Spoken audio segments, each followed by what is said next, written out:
പവിത്രമായ അന്തരീക്ഷത്തിൽ ഭക്തജനങ്ങൾ ആറ്റുകാൽ ദേവിക്ക് പൊങ്കാല അർപ്പിച്ചു. ആറ്റുകാൽ ക്ഷേത്രത്തിൽ പൊങ്കാല നിവേദിച്ചതോടെ നഗരത്തിൽ വഴിനീളെ ഒരുക്കിയ പൊങ്കാല കലങ്ങളിലും പുണ്യാഹം തളിച്ചു. ആറ്റുകാൽ ദേവിക്ക് പൊങ്കാല നിവേദിച്ച ശേഷം ഭക്തലക്ഷങ്ങൾ മടങ്ങി. രാത്രി 7:45 കുത്തിയോട്ട ബാലന്മാരെ ചൂരൽ കുത്തും. നാളെ രാത്രി 1 നടക്കുന്ന കുരുതി സമർപ്പണത്തോടെ ആറ്റുകാൽ പൊങ്കാല സമാപിക്കും. സാമൂഹ്യ പ്രവർത്തകനും ദളിത് ചിന്തകനും എഴുത്തുകാരനുമായ കെ കൊച്ച് അന്തരിച്ചു. കോട്ടയം മെഡിക്കൽ കോളേജ് ആശുപത്രിയിൽ ചികിത്സയിലിരിക്കെയായിരുന്നു അന്ത്യം. ഇന്ത്യയിലെയും കേരളത്തിലെയും ദളിത് കീഴാള ജീവിതങ്ങളെ പ്രതിപാദിക്കാനും അവകാശങ്ങൾ നേടിയെടുക്കാനും നിരന്തരം പ്രയത്നിച്ചിരുന്ന സാമൂഹ്യ പ്രവർത്തനെ കൂടിയാണ് നഷ്ടമായത്. സംസ്ഥാനത്തെ പാതയോരങ്ങളിൽ സ്ഥാപിച്ച അനധികൃത ഫ്ലെക്സ് ബോർഡുകൾ സംബന്ധിച്ച കേസിൽ അന്തിമ ഉത്തരവിറക്കി ഹൈക്കോടതി. ഇക്കാര്യത്തിൽ സർക്കാരും കോടതിയും ഉത്തരവുകൾ കർശനമായി നടപ്പാക്കണം. നിയമലംഘനം നടത്തുന്നവർക്കെതിരെ കേസെടുക്കുന്നുവെന്നും സംസ്ഥാന പോലീസ് മേധാവി ഉറപ്പുവരുത്തണം. തദ്ദേശ സ്ഥാപനങ്ങളും ഇക്കാര്യത്തിൽ നിയമപരമായി ഉത്തരവാദിത്തം നിർവഹിക്കണമെന്നും നിയമം ലംഘിക്കുന്നവർക്കെതിരെ പിഴ ഈടാക്കുന്നുണ്ടെന്ന് ഉറപ്പുവരുത്തണമെന്നും കോടതി.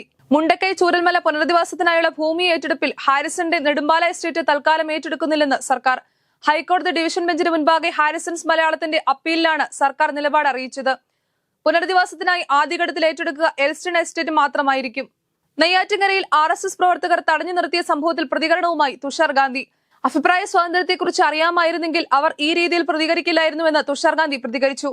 അതേസമയം തുഷാർ ഗാന്ധിക്കെതിരായ ആക്രമണം മതനിരപേക്ഷതയ്ക്കും ജനാധിപത്യത്തിനുമെതിരെയുള്ള കടന്നാക്രമണമാണെന്ന് മുഖ്യമന്ത്രി പറഞ്ഞു. എന്നാൽ യഥാർത്ഥ ഗാന്ധിയോടുള്ള നിന്ദയുടെ ഭാഗമാണ് ഇന്നലെ തുഷാർ ഗാന്ധിക്ക് നേരിടേണ്ടി വന്നതെന്ന് പ്രതിപക്ഷ നേതാവ് കൂട്ടിച്ചേർത്തു. ഗാന്ധിയുടെ പേരുള്ള എല്ലാവരെയും മഹാത്മാക്കളായി കാണാൻ കഴിയില്ലെന്ന് BJPയും പറഞ്ഞു. NCPSന്റെ സംസ്ഥാന അധ്യക്ഷനായി Kuttanad MLA Thomas K Thomas ചുമതലയേറ്റു. NCPയുടെ കേരള ഘടകത്തിൽ ഗ്രൂപ്പ് സഖ്യങ്ങൾ മാറിമറിഞ്ഞപ്പോൾ തോമസ് കെ തോമസിന് നറുക്ക് വീഴുകയായിരുന്നു. ഹൈദരാബാദിൽ ലിഫ്റ്റിൽ കുടുങ്ങിയ 4.5 വയസ്സുകാരന് ദാരുണാന്ത്യം. സന്തോഷ് നഗർ കോളനിയിലെ മുജ്തബ അപ്പാർട്ട്മെന്റിലുള്ള ലിഫ്റ്റിലാണ് കുഞ്ഞു കുടുങ്ങിയത്. അപ്പാർട്ട്മെന്റിലെ സെക്യൂരിറ്റി ജീവനക്കാരൻ നേപ്പാൾ സ്വദേശിയായ ശ്യാം ബഹദൂറിന്റെ മകൻ സുരേന്ദ്രാണ് മരിച്ചത്. സ്വർണ്ണക്കടത്ത് കേസിൽ പിടിയിലായ രന്യ റാവു കുറ്റകൃത്യം നടത്തിയത് യൂട്യൂബിൽ വീഡിയോ കണ്ടെന്ന് വെളിപ്പെടുത്തൽ. റവന്യൂ ഇന്റലിജൻസ് നടത്തിയ ചോദ്യം ചെയ്യലിലാണ് രന്യയുടെ വെളിപ്പെടുത്തൽ.